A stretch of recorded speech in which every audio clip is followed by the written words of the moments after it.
Assalamualaikum warahmatullahi wabarakatuh. Perkenalkan saya Fani Amanda Novalia, nomor absen 31, PGSD Palembang, angkatan 2019. Di sini saya akan menjelaskan penilaian kognitif, afektif, dan psikomotorik pada materi yang saya ambil. Di sini saya mengambil kelas 4, tema 7, indahnya keberagaman di negeriku, subtema 1, keragaman suku bangsa dan agama di negeriku, pembelajaran PPKN. Yang pertama yaitu penilaian pengetahuan atau kognitif.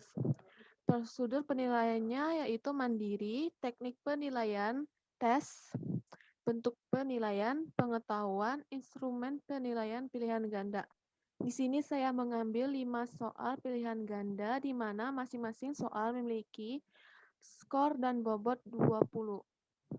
Yang kedua, penilaian sikap atau afektif. Prosedur penilaian proses awal, inti, dan akhir. Teknik penilaian non-tes. Bentuk penilaian observasi, instrumen penilaian lembar pedoman observasi. Tujuan pembelajarannya yaitu yang pertama, setelah berdiskusi, siswa mampu mengenal keadaan pulau-pulau di Indonesia dengan benar. Yang kedua, setelah berdiskusi, siswa mampu memahami hubungan antara banyaknya suku bangsa dengan kondisi wilayah di Indonesia dengan benar. Dan yang terakhir, setelah membaca teks, siswa mampu menuliskan informasi baru yang terdapat dalam teks dengan tepat. Instrumen penilaian sikap yang saya ambil yaitu kerja keras, tanggung jawab, dan jujur. Adapun indikator kriterianya antara lain, yang pertama kerja keras. Kriterianya menyelesaikan tugas yang diberikan tanpa hambatan, skornya 4. Menyelesaikan tugas yang diberikan dengan sedikit hambatan, skornya 3. Menyelesaikan tugas yang diberikan dengan banyak hambatan, skornya 2. Tidak menyelesaikan tugas yang diberikan, skornya 1. Yang kedua, jujur. Kriterianya terdiri dari pengerjaan tugas mandiri tanpa tanya teman, skornya 4. Pengerjaan tugas mandiri kadang-kadang tanya teman, skornya 3. Pengerjaan tugas mandiri sering tanya teman, skornya 2. Dan yang terakhir, pengerjaan tugas mandiri selalu tanya teman, skornya 1.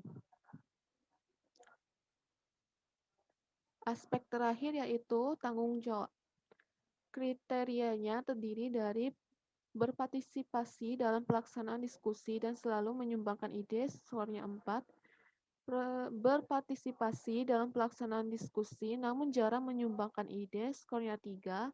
Berpartisipasi dalam pelaksanaan diskusi namun sedikit menyumbang ide, skornya 2. Tidak berpartisipasi dalam pelaksanaan diskusi dan tidak menyumbang ide, skornya 1. Penilaian terakhir yaitu penilaian keterampilan atau yang biasa disebut psikomotorik.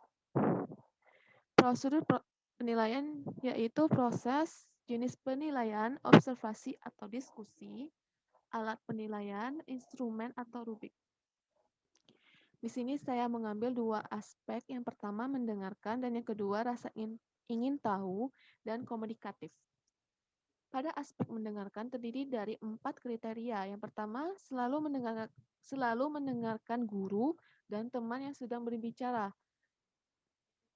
Poinnya 4, mendengarkan guru dan teman yang berbicara, namun sesekali masih perlu diingatkan. Poinnya 3, masih perlu diingatkan untuk mendengarkan guru dan teman yang sedang berbicara. Poinnya 2, dan yang terakhir sering diingatkan untuk mendengarkan guru dan teman yang sedang berbicara, namun tidak mengindahkan. Atau biasa disebut sama sekali tidak mendengarkan teman yang sedang berbicara. Poinnya 1. Yang kedua, pada aspek rasa ingin tahu dan komunikatif kriterianya terdiri dari selalu menyumbangkan ide, pendapat, dan perasaan pikiran saat diskusi berlangsung. Poinnya 4. Sering menyampaikan ide, pendapat, perasaan, dan pikiran saat berdiskusi berlangsung. Poinnya 3. Sesekali menyampaikan ide, pendapat, perasaan, dan pikiran saat diskusi berlangsung. Poinnya 3. Dan yang terakhir, jarang berbicara, menyampaikan ide, pendapat, perasaan, dan pikiran saat berdiskusi berlangsung. Poinnya 1.